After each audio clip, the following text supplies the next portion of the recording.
SSC recruitment 2025 অৰ্গেনাইজেশ্যনৰ নাম হৈছে staff সিলেকশ্যন commission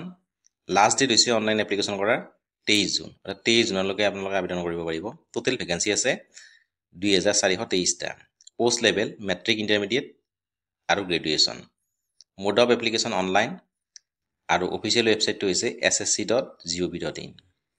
SSC phase 13 recruitment 2025 vacancy detail post level matric intermediate graduation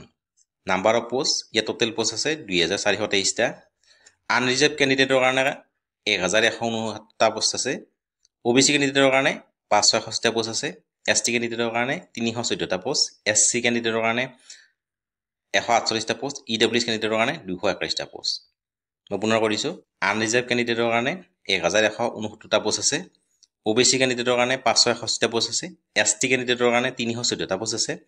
SC কেণ্ডিডেটৰ কাৰণে 148টা post আছে EWS কেণ্ডিডেটৰ কাৰণে 221টা post আছে eligibility criteria candidate who are interested in applying for the SSC phase 13 recruitment 2025 must ensure that fulfill the required eligibility criteria below are the complete details regarding age limit education qualification application fees and selection process age limit ইয়াত আপোনাৰ minimum 18 বছৰ আৰু maximum 30 অৰ্থাৎ 18 বছৰৰ পৰা 30 বছৰলৈকে আপোনালোকে ইয়াত আবেদন কৰিব পাৰিব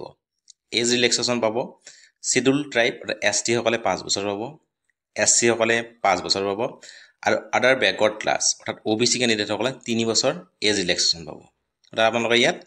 18 বছৰৰ পৰা 30 বছৰলৈকে আবেদন কৰিব পাৰিব আৰু বাকি ST SC আৰু OBC ক্যান্ডিডেট সকলে এজ ৰিলেক্সেশন পাব education qualification metric level class 10 pass in any recognized board in India intermediate level class 12 pass in any recognized board in India graduate level graduation degree in any recognized university in India অৰ্থাৎ আপোনালোকে দশমান শ্ৰেণী higher secondary অথবা graduation যে complete কৰিছে ইয়াত আবেদন কৰিব পাৰিব এপ্লিকেশন ফিজ জেনাৰেল ক্যান্ডিডেট ₹100 অৰ্থাৎ আপোনালোকে ইয়াত 100 টকা দিব লাগিব জেনাৰেল ক্যান্ডিডেট সকলে OBC ক্যান্ডিডেট সকলে 100 টকা দিব লাগিব ST ক্যান্ডিডেট সকলে কোনো ধৰণৰ এপ্লিকেশন ফিজ দিব নালাগে SC ক্যান্ডিডেট সকলেও কোনো ধৰণৰ এপ্লিকেশন ফিজ দিব নালাগে আৰু মহিলা ক্যান্ডিডেট সকলেও ইয়াত কোনো ধৰণৰ এপ্লিকেশন ফিজ দিব নালাগে মই পুনৰ কৈছো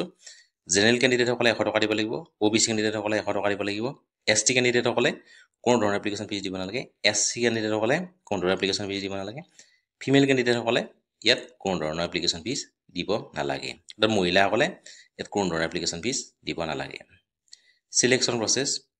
there will be 3 separate computer based examination consisting of objective type multiple choice question for the post with minimum education qualification of the matriculation higher secondary and graduation and above level total exam duration 60 minutes 18 minutes for candidate eligible for stripe there will be a negative mark of 0.50 marks for each wrong answer অর্থাৎ negative marks ও থাকিব 0.50 আৰু total duration হ'ব 60 minutes 60 minute আপোনালোকৰ সময় হ'ব total exam duration skill test like typing data entry computer proficiency test etc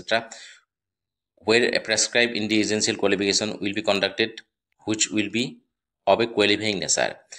part A ইয়াত general intelligence ৰ কাৰণে 25টা question থাকিব আৰু total marks 50 হ'ব B general awareness 25টা question থাকিব 50 নম্বৰ থাকিব quantitative aptitude ইয়াত 25টা question থাকিব 50 নম্বৰ থাকিব ইংলিশ ল্যাঙ্গুৱেজত 25টা question থাকিব মাৰ্কস হ'ব 50 মই পুনৰ কৰিছো জেনাৰেল ইন্টেলিজেন্সত 50 মাৰ্ক জেনাৰেল এৱাৰনেছত 50 mark quantitative aptitude 50 mark English ল্যাঙ্গুৱেজত 50 মাৰ্ক ইয়াৰ অনলাইন টু ষ্টাৰ্ট হৈছিল 2/6/2025 আৰু ক্লোজিং ডেট অফ অনলাইন 23/6/2025 অৰ্থাৎ 23/6/2025 লৈ আপোনালোকে অনলাইন আবেদন কৰিব পাৰিব এক্সাম ডেট হৈছে 24 জুলাই পৰা 4 আগষ্টলৈ আপোনালোকৰ এক্সামিনেশ্যন অনুষ্ঠিত হ'ব মই পুনৰ কৈছো ষ্টাৰ্টিং ডেট অফ অনলাইন হৈছিল 2/6/2025 ৰ পৰা আৰু closing date of online application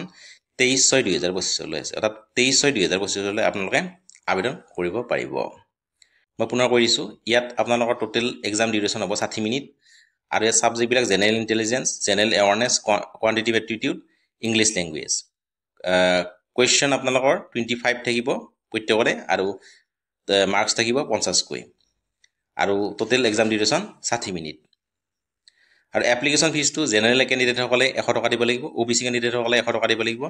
ST কেণ্ডিডেটসকলে কোনো ধৰণৰ এপ্লিকেশ্যন ফিজ দিব নালাগে, SC সকলেও দিব নালাগে কোনো ধৰণৰ এপ্লিকেশ্যন ফিজ, আৰু ফিমেল কেণ্ডিডেটসকলেও ইয়াত কোনো ধৰণৰ এপ্লিকেশ্যন ফিজ দিব নালাগে। অৰ্থাৎ মহিলাসকলে ইয়াত কোনো ধৰণৰ এপ্লিকেশ্যন ফিজ দিব নালাগে।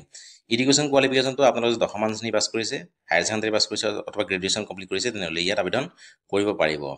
আৰু এজ লিমিটটো 18 বছৰৰ পৰা 30 বছৰলৈকে আপোনালোকে আবেদন কৰিব পাৰিব। আৰু ST সকলে 5 বছৰ, SC সকলে 5 বছৰ, আৰু OBC কেণ্ডিডেটসকল 3 বছৰ এজ ৰিলেক্সেশ্যন পাব।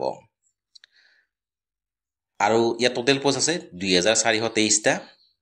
আনৰিজাৰ্ভ কেণ্ডিডেটৰ কাৰণে 1169টা পোষ্ট, OBC কেণ্ডিডেটৰ কাৰণে 561টা পোষ্ট, ST কেণ্ডিডেটৰ কাৰণে 314টা পোষ্ট, SC কেণ্ডিডেটৰ কাৰণে 148টা পোষ্ট, আৰু EWS কেণ্ডিডেটৰ কাৰণে 221টা পোষ্ট আছে। যিসকলে ইয়াত আবেদন কৰিব বিচাৰে অতি সোনকালে আবেদন কৰিব পাৰে। আহিলৈ মানে ধন্যবাদ।